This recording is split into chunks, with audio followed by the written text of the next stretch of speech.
यासीन मलिक एक दहशतगर्द हैं, वो दहशतगर्दी करते रहे हैं। यासीन मलिक साहब को फांसी पर लटका दिया जाए, तख्ताएदार तक ले जाया जाए, लेकिन यासीन मलिक साहब को 40-45 साल के लिए जेल में डाल दिया गया। इवेंट है जिसको 2-3 दिन तक याद रखा जाएगा, उसके बाद भूल जाएंगे। तो दूसरी तरफ हमारा हमसाया मुल्क एन बॉर्डर के उस पार वॉर एक्सरसाइजेस कर रहा है, वहां पूरे के पूरे तैयारी चल रही है कि पाकिस्तान के अंदर कोई ऐसा नाजुक मोड़ आए कि उस नाजुक मोड़ का फायदा उठाते हुए पाकिस्तान पर अटैक किया जाए।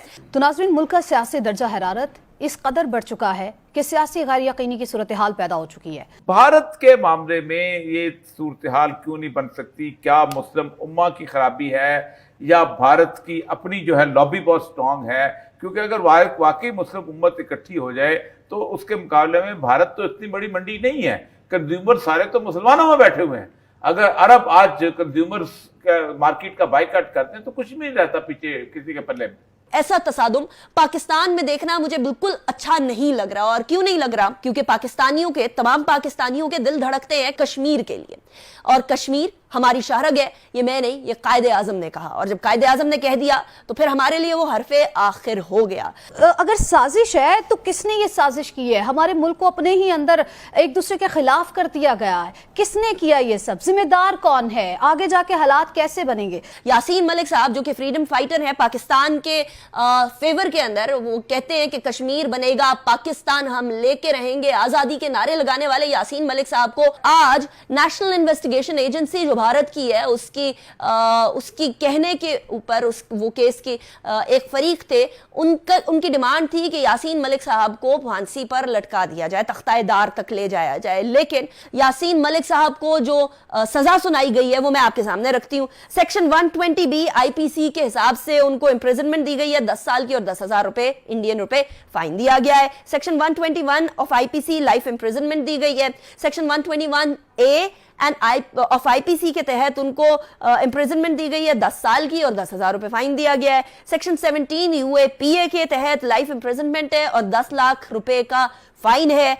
सेक्शन 18 यूएपीए के तहत उनको 10 साल की कैद और 10,000 रुपए का फाइन है। इसके साथ साथ section 20 of UAPA imprisonment of 10 years and 10,000 rupees fine है। इसके साथ साथ सेक्शन 38 एंड 39 यूएपीए का भारत के लॉ का इंप्रिजनमेंट ऑफ 5 years है और 5,000 रुपए फाइन है। इसका मतलब यह कि कुल मिला के तकरीबन जो है उनको 10 साल की 4 सजाएं और इसके साथ साथ 5 साल की एक सजा, यानी लाइफ इंप्रिजनमेंट के साथ साथ उनको 40-45 साल के लिए जेल में डाल दिया गया। खासतौर से वो मुस्लिम ममालिक जिनके भारत के साथ बहुत ज्यादा ताल्लुकात हैं, वो भी इसको देख रहे हैं और बात नहीं कर रहे हैं। इसी तरह से आप कह रहे हैं कि मुस्लिम उम्मा इस चीज को क्यों नहीं देख रही है। हो सकता है कि उनके भी अलग अलग से जो ओआईसी पे कभी कभार उन्होंने एक आध आवाज उठाई या एक आध स्टेटमेंट जारी किया, लेकिन अंदरूनी तौर पे वो बाहमी तौर पे उनके साथ भारत के साथ उनके कमर्शियल ट्रांजैक्शंस इतने सारे हैं। तो मुझे लगता है कि भारत पे भी इस तरह का दबाव नहीं पड़ रहा है जिस तरह अगर पाकिस्तान या किसी दूसरी इस्लामी मुल्क में ऐसा होता तो वहां पे बहुत ज्यादा आवाजें उठती, जैसे अफगानिस्तान के बारे में आप सुन रहे हैं।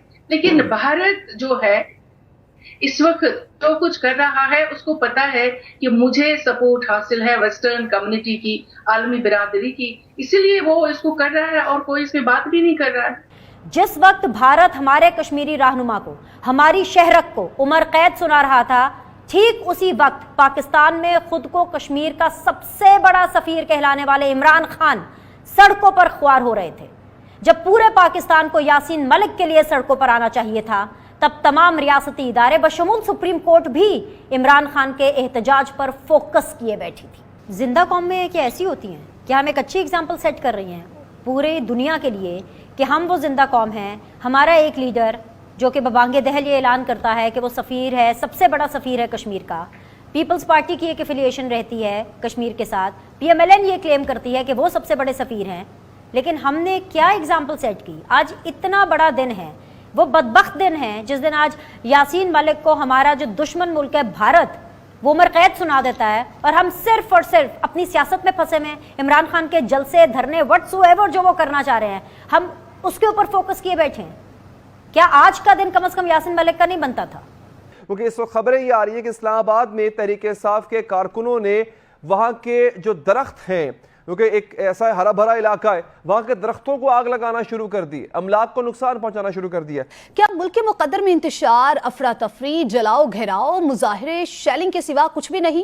سیاسی بصیرت رکھنے والوں کی نظریں ہمیشہ اعلیٰ عدلیہ اور مقتدر حلقوں پر ہی کیوں رہتی ہیں؟ سچویشن بگڑتی جا رہی ہے، حالات ہاتھ سے باہر جاتے جا رہے ہیں۔ بات کرتے ہیں، ہمارے ساتھ موجود ہیں وجاہت مسعود صاحب، ڈاکٹر سعید الہی صاحب، بیرسٹر حسنین چودھری صاحب، بریگیڈیئر ریٹائرڈ حارث نواز صاحب۔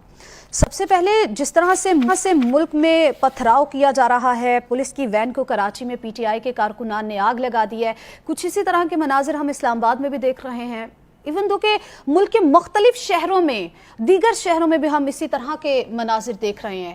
شیلنگ کی جا رہی ہے، آپس میں ٹکراؤ ہو رہا ہے، پتھراؤ کیا جا رہا ہے، آنسو گیس جو ہے اس کی شیلنگ ہو رہی ہے۔ اب ہمارے ملک میں ہونے کیا جا رہا ہے؟ افراتفری کا عالم پھیل گیا ہے۔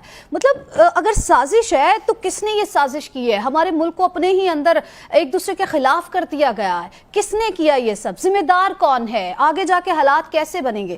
وجاہت صاحب، کیا حالات جو ہیں، میں یہ نہیں کہوں گی کہ انارکی کی طرف جا رہے ہیں، کیونکہ انارکی سے بدتر حالات ہوتے جا رہے ہیں، جس طرح سے ابھی آپ نے دیکھا کہ کراچی میں پولیس وین کو پی ٹی آئی کے کارکنان نے آگ لگا دی ہے، پھر ہم نے تھوڑا سا پرسوں کی دیکھ لیں، گھروں کے باہر پولیس، پھر اس کے بعد ہم نے دیکھا ایک پولیس اہلکار کو پی ٹی آئی کے کارکن نے شہید کر دیا۔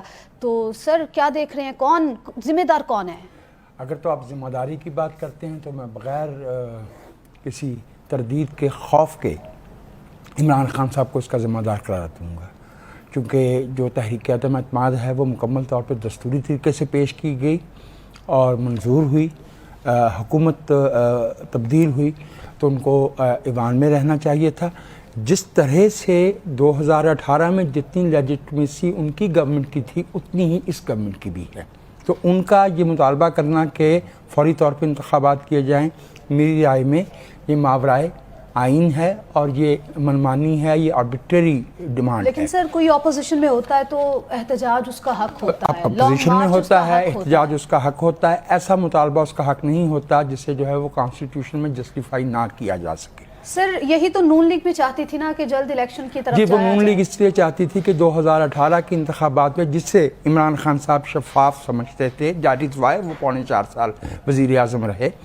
مسلم لیگ نون کو ان انتخابات پہ اعتراض تھا، انہوں نے اس کے باوجود اس کے نتیجے کو تسلیم بھی کیا اور وہ ایوان کے اندر موجود بھی رہے 4.5 برس۔ تو سر ایسے ہی اگر ہم پی ٹی آئی کی طرف دیکھیں تو ان کو بھی اس چیز پہ اعتراض ہے کہ یہ حکومت آئی ہے، اعتراض کیسے؟ یعنی وہ کس وجہ سے اعتراض ہے؟ یہی امپورٹڈ حکومت کہتے ہیں نا؟ نہیں، امپورٹڈ کہاں سے امپورٹ ہوئی ہے؟ یعنی کیا آپ یہ چاہیں گے کہ عمران خان صاحب کی کابینہ میں باہر سے آنے والے یا ڈوئل نیشنلٹی رکھنے والے افراد کی جو ہے وہ پرسنٹیج نکال لی جائے؟